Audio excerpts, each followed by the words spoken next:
याद है वो फाइल जो हम सबकी घरों में होती है, जिसमें आज भी दादाजी की वो तस्वीर पड़ी है, जो दादाजी काफ़ी पहले चले गए। और दादी तो आज भी चौखट के पास खड़ी है, जो आज बिछावन पर पड़ी है। और पापा की जुल्फ़े जो आज सफ़ेद सी पड़ गई है, भाई क्या काली है। और ताऊ जी जिनकी जुल्फ़े आज खो सी गई हैं, क्या भाई उसमें लहरा रही है।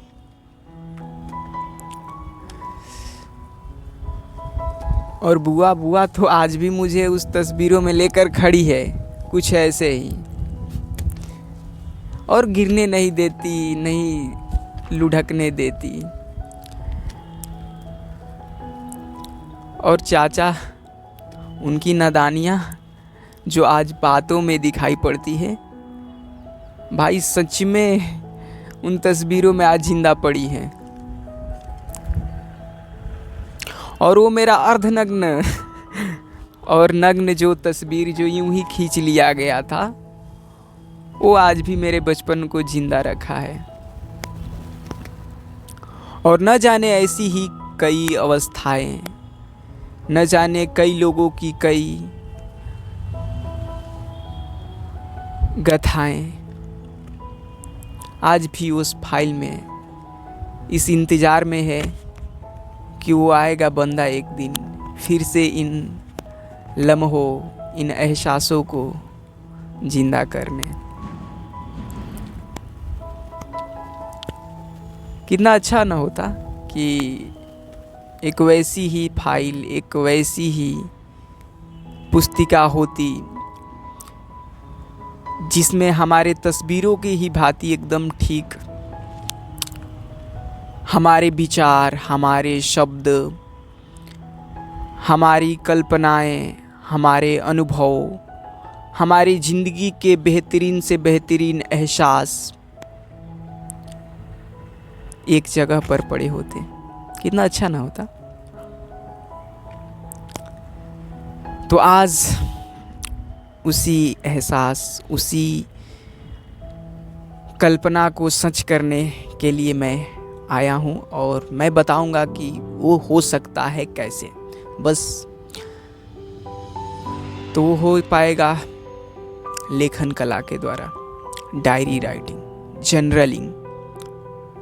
तो आज हम उसी को जानेंगे कि कैसे जिंदा रखे अपने हर उन एहसासों, पलों को, उन घटनाओं को जो यूं ही हमारे जीवन से गुजर जाती है, हमें झकझोर कर, हमें एक अलग सा अनुभव देकर। तो सबसे पहले जानेंगे उसके फ़ायदे के, एडवांटेज के, क्या एडवांटेज हैं डायरी राइटिंग, जर्नलिंग के। और उसके बाद जानेंगे कि कैसे हमें बनाना है, कैसे स्टार्ट करेंगे,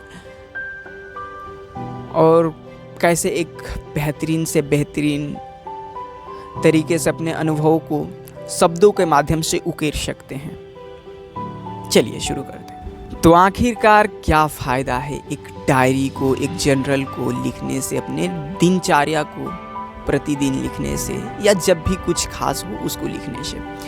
तो पहला चीज़ कि आपका कम्युनिकेशन स्किल इम्प्रूव होगा, क्योंकि कम्युनिकेशन स्किल इम्प्रूव तभी होता है जब आप अपने शब्दों को सही से कहीं पर डिलीवर कर पाए, कहीं पर लिख पाएँ।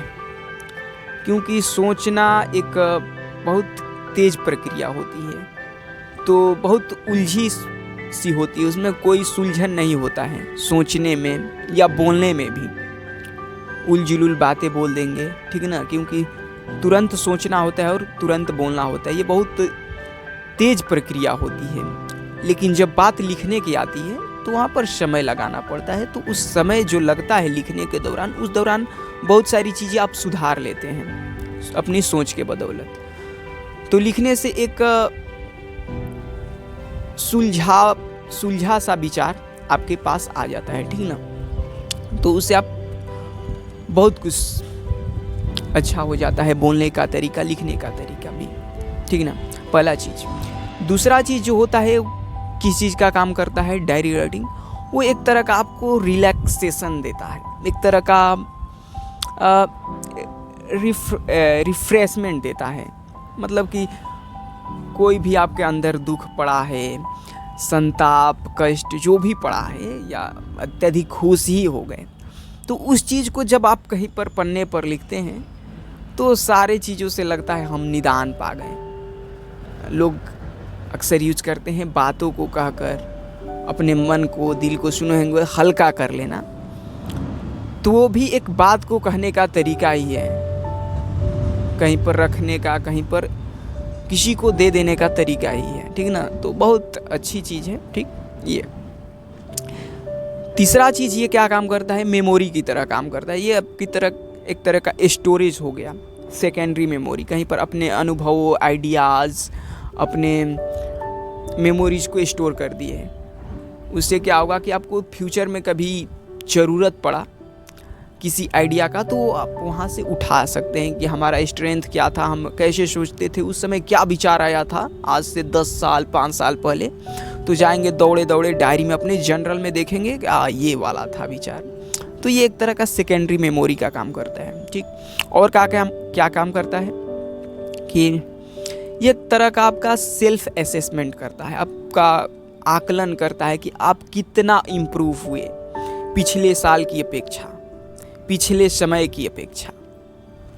पहले आपके विचार कैसे थे, अब कैसे हो गए, और कैसा हो जाएंगे आगे, ऐसे ही करते रहें तो ये ऐसा किया तो ऐसा हो गया, और ऐसा करूँगा तो शायद ऐसा हो जाएगा, ठीक ना। तो एक तरह का सेल्फ असेसमेंट है, आप देख पाते हैं कि कितना इम्प्रूवमेंट हुआ मेरे अंदर, ठीक। अब जानते हैं कि कैसे बनाएं, क्या क्या। तो 3 स्टेप बताऊंगा, 3 स्टेप काफ़ी है एक जनरल को एक डायरी को शुरुआत करने के लिए और उसको एक सही मुकाम देने के लिए, ठीक।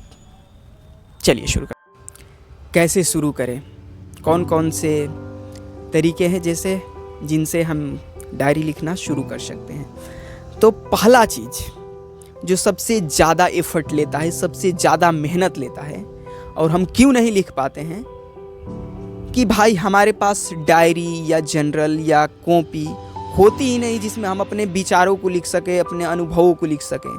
तो सबसे पहले तो दौड़े दौड़े जाइए, 5 रुपया की ही क्यों ना एक कॉपी कीन कर लाइए, एक डायरी किनिए, जनरल किनिए, कुछ भी किनिए, कीन कर लाइए, और उसके ऊपर लिखिए कि मैं इसको डायरी की तरह यूज करने के लिए लाया हूँ, अपने हर दिन के अनुभवों को लिखने के लिए लाया हूँ, ठीक ना। इसलिए हम नहीं लिख पाते क्योंकि होती नहीं है, सच कहे तो हमारे पास लिखने के लिए कॉपी। अब कॉपी ला दिए, फिर भी नहीं लिख पा रहे हैं।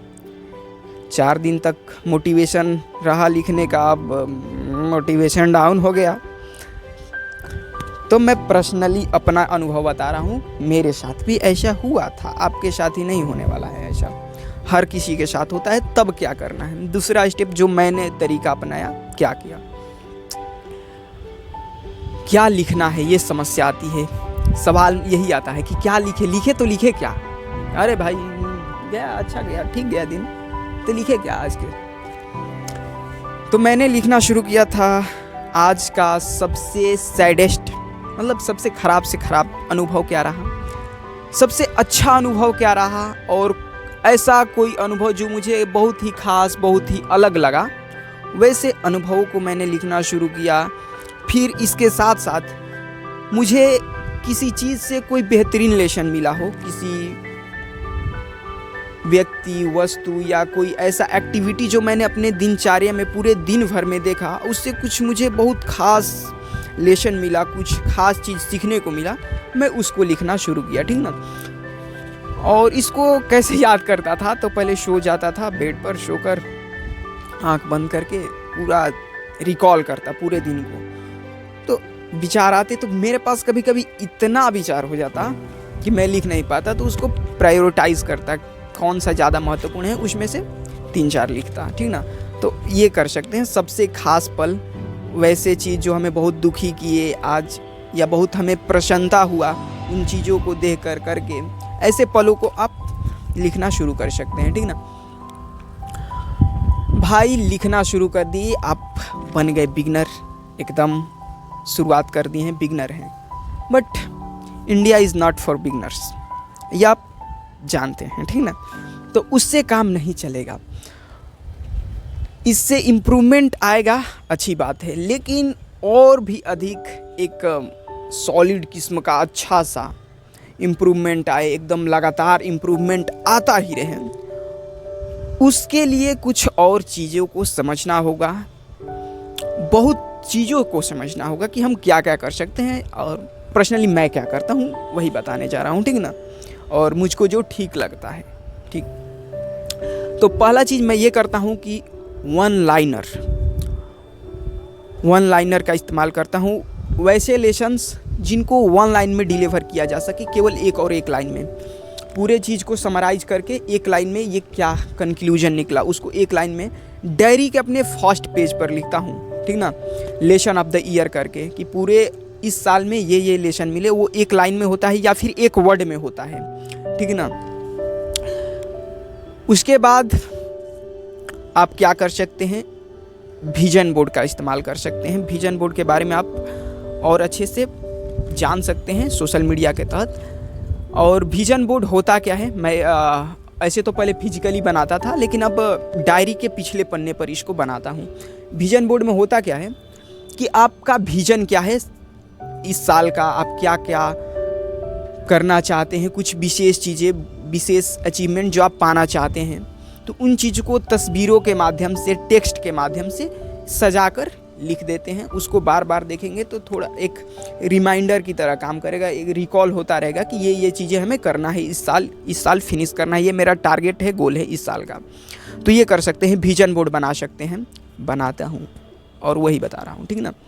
ये कर सकते हैं, थोड़ा इंगेजिंग हो जाएगा आपका डायरी, हम डायरी को ही बता रहे हैं कि डायरी में ही ऐड करना है, ठीक ना। और वो सब करने आएंगे तो अनुभव भी लिख लेंगे, ठीक ना। वो जो दिन भर में अच्छे बुरे या कुछ अजीब से अनुभव होते हैं वो लिखना शुरू कर देंगे, पहले आएंगे तब ना लिखेंगे। और क्या कर सकते हैं, मैं जो करता हूँ, प्लेलिस्ट बना सकते हैं, गानों का लिस्ट, इस साल कौन कौन सा गाना मुझे बेहतर लगा, जिनको मैं सुना और बार बार सुना उसको अच्छा लगा, तो उसका प्लेलिस्ट बना लीजिए, गाना का, मूवीज़ का बना लीजिए, स्टोरीज़ का बना लीजिए, कहानियों का, बुक्स का बना लीजिए, बुक्स का बनाया हूँ। और क्या बना सकते हैं, क्वेश्चंस, प्रश्न अच्छे लगते हैं, मैं तो क्वेश्चंस का भी बनाया हूँ।